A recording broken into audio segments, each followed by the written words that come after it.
Olá pessoal, esse vídeo aqui é para os meus alunos do Banco de Dados, segundo ano de Informática, do ano de 2020. Bom, nesse vídeo aqui eu vou explicar como é que resolve a atividade 6, que é aquela atividade baseada no Pix, de transação bancária. Tá? Bom, eu vou explicar aqui o vídeo, a resolução do exercício e vou apontar alguns erros aí que eu vi nas soluções que vocês apresentaram. Tá? Então eu começo aqui pelo diagrama que eu elaborei. A ideia aqui então é um sistema que controla transações bancárias, transferências de uma conta para outra, tá?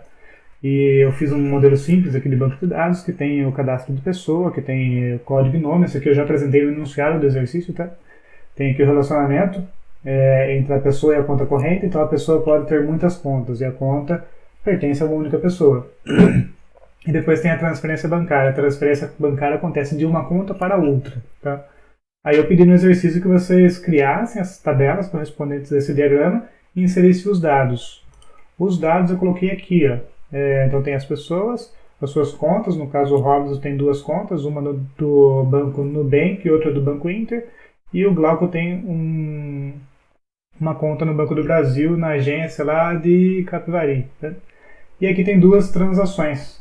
Tem uma transação que o Glauco fez, R$150 para o Robson, e outra que o Glauco de novo fez, dessa vez R$200 para o Robson de novo, tá? Só que para bancos diferentes. E eu pedi então para criar as tabelas e para inserir esses dados.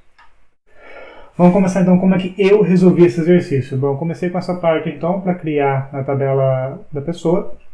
Então essa parte aqui do diagrama eu resolvi criando uma tabela com dois campos, código do tipo integer e nome do tipo varchar com 50 letras, até 50 letras. Acho que cabe o nome das pessoas aí.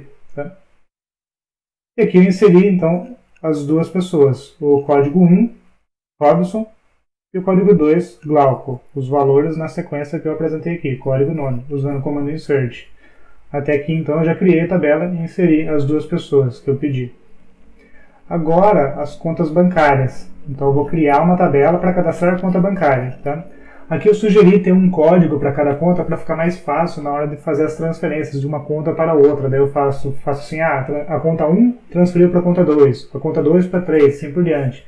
Senão eu teria que dizer, do banco agência número tal transferiu para o banco agência número tal. Então aqui eu sugeri criar um código para simplificar as transferências. Tá?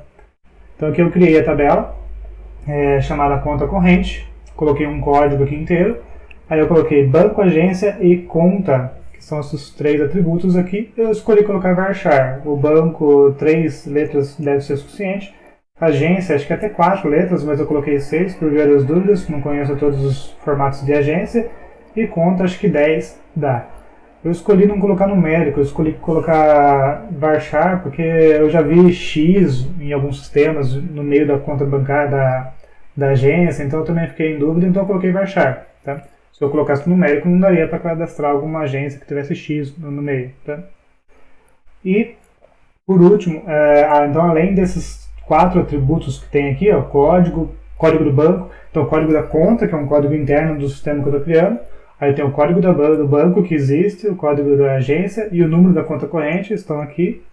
E esse relacionamento 1 para N gerou mais um campinho nessa tabela aqui. Então lembra da regrinha, né? Quando é relacionamento 1 para N, do lado que está o N, fica a chave estrangeira. No caso, então, o N está para cá, então a conta vai ter a chave estrangeira, que é o código da pessoa que é dona dessa conta. Então, tem aqui o código da pessoa.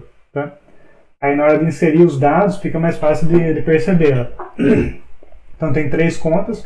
Eu gerei um código aqui que é sequencial. Então, tem a conta 1, 2 e 3. E está lá, conta 1, 2 e 3, é os valores que eu coloquei para o código.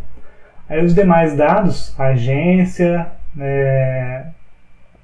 código do banco, código da agência e número da conta, está aqui no insert, e depois o dono. Então as duas primeiras contas eu coloquei aqui o código da pessoa como sendo 1, que no caso é o Robson. E a última conta, que é essa conta aqui do banco 001, que é o Banco do Brasil, agência 699, eu falei que o código da pessoa é o 2, que é o Glauco. Né? Então, cadastrei as 3 contas já dizendo quem são os seus donos. E por último, essa parte que eu achei que era mais difícil aqui, que é a transferência, que envolve um relacionamento N para N de uma entidade com ela mesma. Tá? que é uma conta pode fazer transferência para várias outras contas. Tá? Então eu criei uma tabela chamada transferência, tem aqui um código da transferência, então tem a transferência 1, 2, 3 e assim por diante. Aí cada transferência tem uma data, hora e valor, então está aqui a data do tipo date, a hora do tipo time e o valor do tipo numeric. Tá? Teve gente que colocou integer, teve gente que colocou varchar. O ideal é usar algum tipo de dado que permita casas decimais. Tá? Então aqui eu coloquei numeric e o numeric recebe dois parâmetros. O primeiro diz o tamanho do numeric, então no caso aqui eu pensei em 1 milhão. Imagino que ninguém vai transferir mais do que isso. Então 1 milhão, se você for contar a quantidade de números que tem ali, é 9, incluindo 2 para a casa decimal. Então tem 9 de tamanho, sendo que os dois últimos é casa decimal. É isso que eu estou falando aqui. Então eu quero que o valor que vai ser cadastrado na transferência seja um numérico de 9 caracteres ali, sendo que os dois últimos são depois da vírgula. Tá? E aqui é o jeito que eu defini para especificar de onde é que veio o dinheiro e para onde vai o dinheiro. Então eu coloquei o código da conta, que faz referência a esse código aqui. Então lembra que eu tenho a conta 1, 2 e 3 e assim por diante? Então eu vou dizer aqui ó, que a conta 1 transferiu para a conta 2. Então a conta origem e a conta destino. Tá? Executa isso e cria a tabela. E agora eu vou cadastrar as movimentações financeiras, as duas que eu coloquei lá no exercício. Então tem duas movimentações, então eu coloquei código 1 para a primeira, código 2 para a segunda e outras movimentações seguem a sequência. Tá? A data, as duas são iguais, né? 2020, mês 9, dia 6. O horário muda 5 minutos, né? Uma foi meio-dia e meia, outra foi meio-dia e 35. O valor, a primeira foi 150, a outra foi 200, e aí o que muda é só a origem e o destino. No caso, a primeira transferência foi do Glauco, e a segunda também saiu dinheiro da conta do Glauco, a conta do Glauco é 1, 2, 3. Então, a conta de origem foi a conta 3 nos dois casos, mas a conta de destino na primeira transação foi para a conta do Nubank do Robson, que é a conta que eu cadastrei com 1. E a outra transação foi para a conta do Banco Inter do Robson, que é a conta que eu cadastrei como 2. Então por isso que como conta destino, aqui está 1 e aqui está 2. Tá? Então assim eu cadastrei as duas movimentações que ocorreram aí nesse sistema. Tá bom? Então criem essas tabelas aí, insiram, testem e vejam como é que se sai isso aí no código de vocês. Aí eu só vou comentar aqui alguns errinhos que eu observei, de modo geral, nas entregas de vocês. Tá? Então, o primeiro erro que eu achei, que não necessariamente um erro, mas não fica legal. Tá? Vocês juntaram, em alguns casos, juntou a pessoa com a conta. Então, criou uma tabela só para a pessoa conta corrente. Isso aí ficou ruim. Como é que eu fiz lá? Deixa eu voltar aqui, ó, lá no começo. Eu criei uma tabela para a pessoa e outra tabela para conta, tá? Aí eu disse a outra tabela para conta. Aí na hora de cadastrar a conta eu digo qual que é o dono da conta, tá? Então essa aqui é 1, essa aqui é 2. Algumas pessoas criaram uma tabela só, tá? Aqui criou uma tabela que tem o nome da pessoa e já tem os dados bancários dela. Aí quando precisa cadastrar uma outra conta para aquela mesma pessoa, você precisa repetir o nome da pessoa, se a pessoa tiver endereço, todos esses dados vai ter que repetir aqui, então não ficou legal.